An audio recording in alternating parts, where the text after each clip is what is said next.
ඊළඟට බලමු දරුවනේ කොහොමද රවුන්ඩ් ෆන්ක්ෂන් එක රෑන්ඩ් ෆන්ක්ෂන් එක මේවා ඇත්තටම ඕගොල්ලන්ගේ මේවා කියන හරි සිලබස් එකේදී ඔයගොල්ලන්ට ඉගෙන ගන්න නෑ මම ඔයගොල්ලන්ට වැඩිපුර දැනුමක් සඳහා තමයි ටික කියලා දෙන්නේ.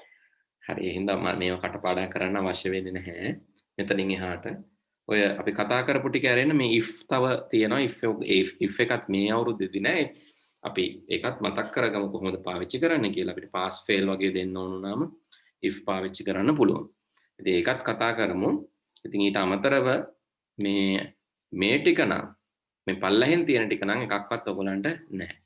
හැබැයි මම ඔයාලට ඒක වැඩිපුර දැනුමකට කියලා දෙන්න. හරි බලමුකෝ. ඉතින් මේ තියෙන එකේ මම ඔන්න අපි if එකත් කතා කළේ.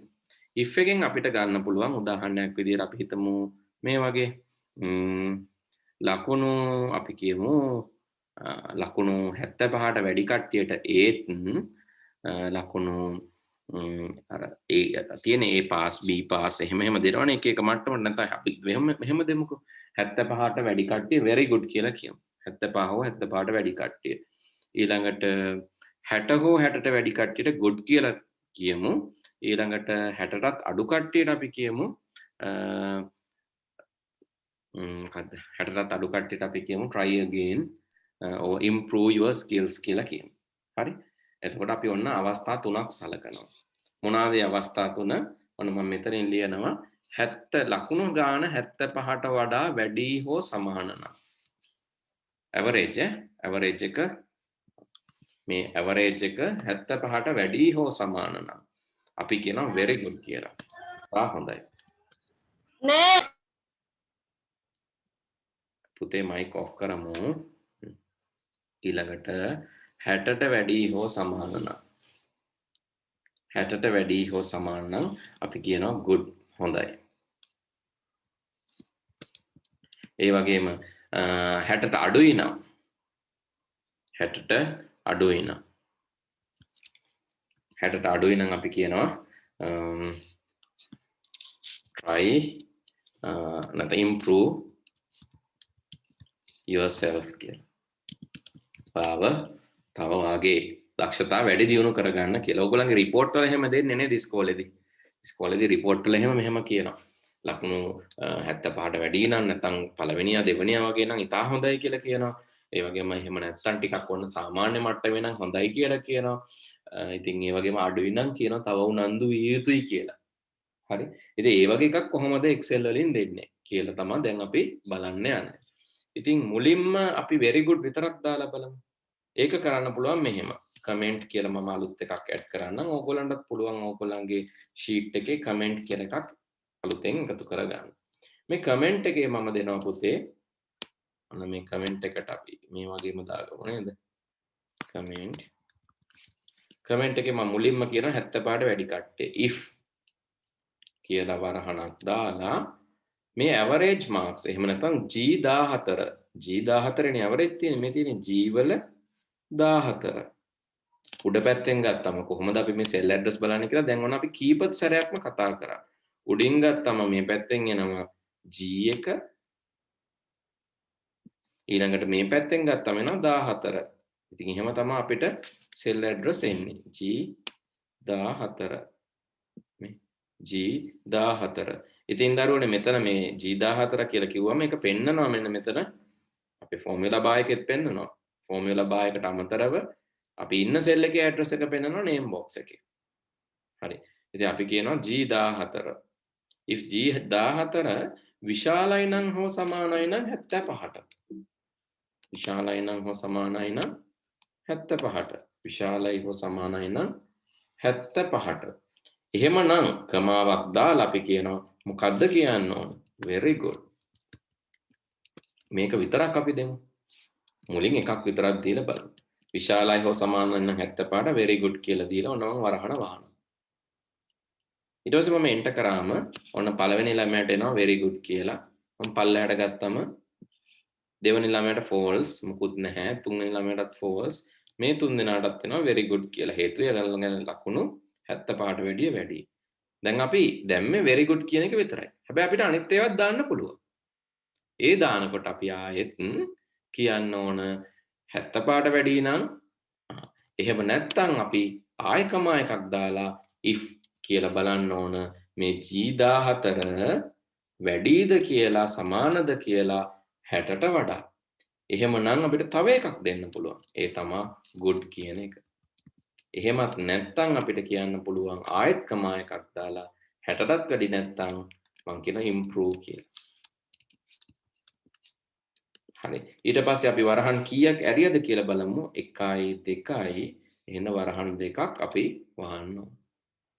මොකද 75ට වැඩිද බලන්න වරහණක් ඇරියා 60ට වැඩිද බලන්න වරහණක් ඇරියා. ඊට පස්සේ අපිට පුළුවන් ඒක වහන්න. ඉතින් අපි පල්ලෙහාට මේක දැන් ගත්තොත් ඔන්න එනවා very good. මෙයාට good කියලා ආව හේතුව 74නේ. මෙයාට ආව 59 හින්දා improve කියලා. මෙයාට 60 හින්දා good කියලා ආවා. මෙයාට ආවත් ඒත් very good 75ට වැඩි. මෙයාටත් 75ට වැඩි very good. මෙයාටත් 75ට වැඩි නිසා very good කියලා. බැරි වෙලාවත් අපි හිතමු ලකුණු වෙනස් වුණා කියලා. දැන් මේ අපි හිතමු ජීනෝලිගේ මැත්ස් දෙවනි පේපර් එකේ ලකුණු 35ට අඩු වුණා. දැන් එයාට ටක් ගාලා එනවා good. එක වෙනස් වෙනවා. මේ එක තමයි මේ Excel වල තියෙන වාසිය. හදිස්සියවත් අපි හිතමු එතකොට මහීල්ගේ ලකුණු වැඩි වුණා. මහීල්ගේ ලකුණු 78ට වැඩි වුණා. එයාට ටක් ගාලා ආවා. බලන්න මහීල්ගේ 78ට වැඩි වුණාම good කියලා එයාට ආවා. ඒ වගේ මෙයාගේ maths 1 paper එකටත් ලකුණු වැඩි වෙලා අපි හිතමු 79ක් ආවා. දැන් එයාට එනවා very good කියලා. ඒ වගේ මෙයා තුන්වෙනියා වෙනවා පන්ති. ඔය ඔක්කොම වෙනස් වෙනවා පුතේ. අපි මේවා වෙනස් කරද්දි දැන් බලමු දැනට පළවෙනියේ ඉන්නේ කවුද? කවිඳු. එයා තමයි පළවෙනියා ඉන්නේ. එයාගේ ලකුණු ඇවරේජ් එක 84යි. දෙවෙනියා ඉන්නේ ෂෙලි. අපි හිතමු ෂෙලිට දැන් ලකුණු 10ක් වැඩිපුර හම්බුණා කියලා. 84ක් හම්බ වෙනවා. maths 2 paper එකට. 84ක් හම්බ වෙනවත් එක්කම වෙන වෙනස්කම් බලන්න. ඔන්න ෂෙලිගේ ලකුණු දැන් 84 කරනවත් එක්කම එයාගේ ඇවරේජ් වැඩි වෙනවා 85.6ට. එයාගේ ඇවරේජ් 85.6ට වැඩි වෙද්දී එයා පන්තියේ පළවෙනියා වෙනවා. ඒ වගේම එයාට very good කියලාත් එනවා. හරි. අපි මේකත් කරලා බලමු නේද? මම මේක ඔන්න පල්ලෙහින් ඔයගොල්ලන්ගේ නෝට් එකට මම එකතු කරලා දෙන්නම්. ඔයගොල්ලන්ට තියෙන්නේ මම නෝට් එකට දාපු එක ඔයගොල්ලෝ කරලත් බලන්න ඕන නිකම්ම ලියාගෙන මදි. කරලත් බලලා ඊට පස්සේ ලියා ගන්න. හරි. මම මේකට චූටි නෝට් එකක් එකතු කරලාම දෙන්නම්. මේ උදාහරණයක් දීලා තියෙන්නේ. ඉතින් මේකට මම පොඩි නෝට් එකක් එකතු කරලාම දෙන්නම් දරුවනේ. එතකොට ඔයාලට ඒ කැලලත් ඇඩ් කරගන්න පුළුවන්.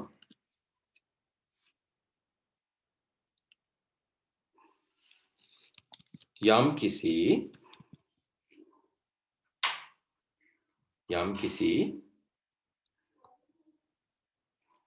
තීරණයක් මත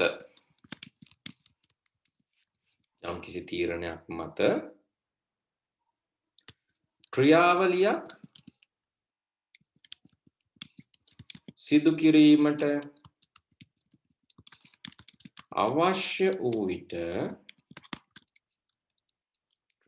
සිදු කිරීමට අවශ්‍ය වූ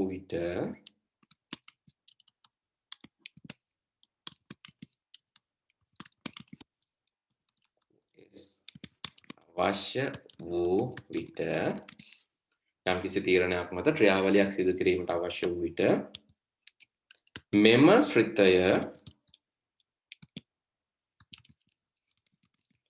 භාවිතා වේ.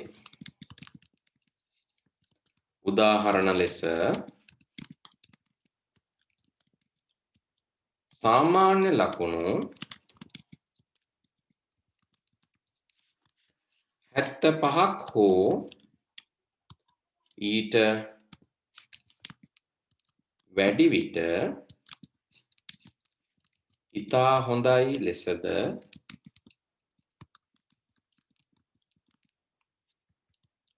හැටපහක් හෝ ඊට වැඩි විට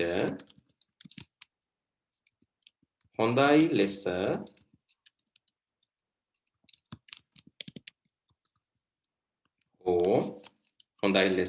සහ 60ට අඩු විට 65ට අඩු විට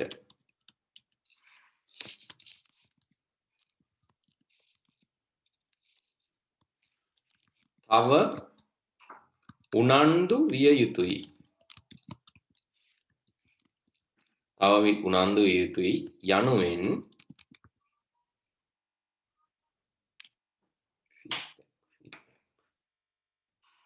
යනුවෙන් ලබා දී යුතු නම් පහත පරිදි මෙම ශ්‍රිතය යොදාගත හැකිය. පහත පරිදි මෙම ශ්‍රිතය යොදාගත හැකිය කියලා මේක ලියලා පෙන්නන්න.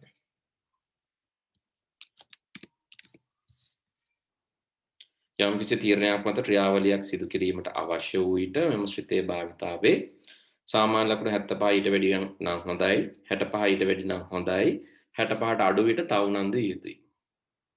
එහෙමනම් අපිට මේ වගේ මේක පාවිච්චි කරන්න පුළුවන්. ඔයගොල්ලොත් මේක කරලා බලන්න දරුවනේ. හරි.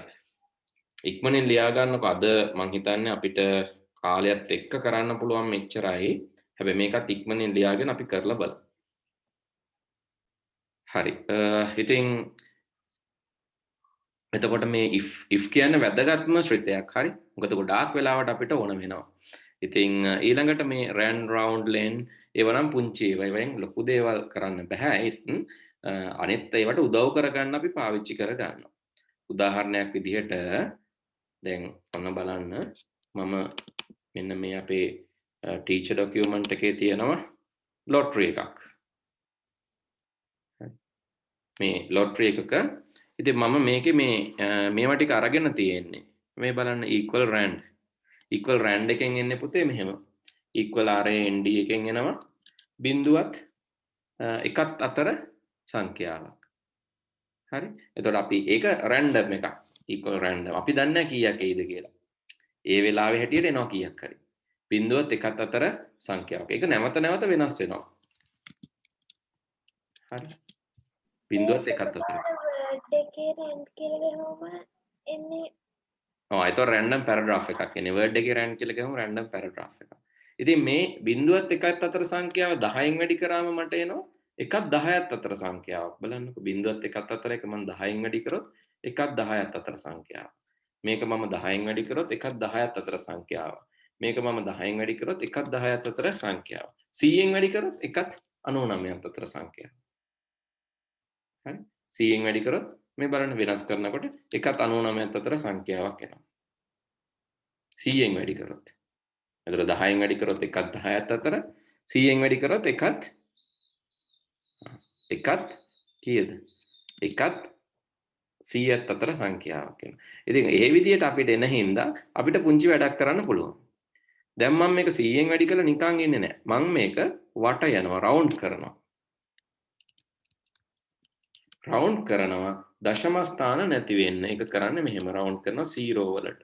ඒතර දශම ස්ථාන නැති වෙනවා. ඒ වගේම මම මේ තුනම රවුන්ඩ් කරන්නම් 0 වලට. ඔන්න දැන් ගත්තේ. ඒතර හැම වෙලේම මම මේක එඩිට් කරොත් පුතේ බලන්න 55 35. ආයෙ එඩිට් කරොත් තව එකක්. හරි මම මේක වෙනස් කරන්න එයාත් ඒක රැන්ඩම් නම් එක වෙනස් කරගන්න. මම මේකෙන් ගත්තේ ඇත්තටම equal round rand එකෙන් ගත්තේ බිඳුවත් එකත් අතර එකක්. ඒක 100න් වැඩි කරලා ඒක මම වැඩි කරගත්ත 100න් වැඩි කරාම බිඳුවත් එකත් අතර ගානක් 100න් වැඩි කරාම ඔයාලා හිතලා බලන්න බිඳුව 100න් වැඩි කරාම බිඳුවයි. 100න් වැඩි කරාම 100යි. ඉතින් එහෙනම් බිඳුවත් එකත් අතර නම් ඒක 100න් වැඩි කරාම එන්නේ බිඳුවත් 100ත් අතර ඒවා. ඉතින් අර ලොතරැයි වල එන්නේ මෙහෙම නේද? ලොතරැයි වල දැන් මම මේක 10න් වැඩි කරලා තියෙන්නේ. බලන්නකො හැදිලා තියෙන්නේ. ඒතර 10න් වැඩි කරලා තියෙන්නේ. හරි 10න් වැඩි කරලා රවුන්ඩ් කරලා වටයලා තියෙන්නේ. 10න් වැඩි කරලා රවුන්ඩ් කරලා තියෙනින්ද දැන් ඔයාලට පුළුවන් පුංචි වැඩක් කරන්න. ඔයාලා මේ ලොටරි එක හදන්න. ලොටරි එක හදද්දි මෙතන ඔයාලගේ නම්බර්ස් දාන්න. ඔයාලා හිතනවා ඊළඟ සැරේ 5 එයි 6 එයි 4 මේකට 3 එයි 4 එයි ආයෙ මෙතනට 6 එයි මෙතනට 3 එයි එහෙම කියලා ඔයාලා ගෙස් කරනවා. ඔයාලා අගයක් දානවා. එතකොට මට ඕන මෙන්න මෙහෙම දෙයක්. අර if අපි දැන් පාවිච්චි කරපු if තියෙනවනේ. දැන් මෙතන අගේ ඔයාලා එච්චර හිතන්න ඕනේ. ඒක එන ඔටෝ. මෙතනට ඔයාලා කැමති අගයක් දැම්මම මේ දෙක සමාන නම් 1 කියලා එන්න ඕන. මේ දෙක අසමාන නම් lost කියලා එන්න ඕන. lose. නැත්නම් yes කියලා මේ දෙක සමාන නම් අපි හිතමු දිනුවා කියලා මොන හරි yes. right? නැත්නම් හරියක්. good. මේ දෙක අසමාන නම් bad කියලා එන්න ඕන. ඉතින් ඒක කරන්න පුළුවන් මෙහෙම equal if මෙයා සමාන නම් මෙයාට අපිට කියන්න පුළුවන් good කියලා. එහෙම නැත්නම් කියන්න පුළුවන් bad කියලා. හරි? මේ අපි නිකන් කරේ ලොතරැයියක් හදනවා වගේ වැඩක්. හරි. බලමු දැන්. ඔක්කොම bad. ඒ කියන්නේ unlucky කියපු එකක්වත් හරි ගිහලා නැහැ. ආයෙ බලමු අලුත් එකක් දාලා. මම මෙතනට දානවා 2. අයියෝ ඒත් එකක්වත් නැහැ. අනිත් ඒවාත් වෙනස් වෙනවා පුතේ. මෙතනට දානවා 1. ඔන්න යන්තම් ඒක හරි good. බලන්න ඔයාලා මේ පහම ගලපා ගන්න පුළුවන් වෙන විදිහට මේක හදන්න පුළුවන්ද කියන එක චුට්ටක් වැඩිපුර දෙයක්. ඒ වුණාට තනියෙන් try එකක් දීලා බලන්න. පුළුවන් වෙයි. ශිතේ චුට්ටක් පෙන්වන්න පුළුවන්ද? මේක උඩට ගිහලා බලන්න පුළුවන් පුතේ. මේක උඩට ගියාම මම මේ ටීචර් මේකේ මේක උඩට ගියාම මම පාවිච්චි කරලා තියෙන එක බලන්න පුළුවන්. හරි? ඒ හින්දා තමයි මම වැඩිපුර කිව්වේ නැත්තේ. හරි මේක නිකන් එක්ස්ට්‍රා දෙයක්. homework එකක් විදිහට try කරලා බලන්න. lottery එකක් හදන්න බලන්න. ඒකල පුළුවන් නම් හදන්න numbers එකක් හරි නම් රුපියල් 20යි, numbers දෙකක් හරි නම් රුපියල් 40යි, numbers තුනක් හරි නම් රුපියල් 1000යි, numbers හතරක් හරි නම් රුපියල් 10000යි, numbers පහම හරි නම් රුපියල් මිලියනයයි. try එකක් දීලා බලන්න. එහෙම lottery එකක් හදන්න සහ කරලා බලන්න. හිතලා කරන්න පුළුවන් වෙයි බලන්නකො try කරලා බැරි වුණාට කමන්නේ. try එකක් දීලා බලන්න. හරි එහෙනම් ඊළඟ දවසේ දරුවනේ අපි ඊටු ටික කතා කරමු.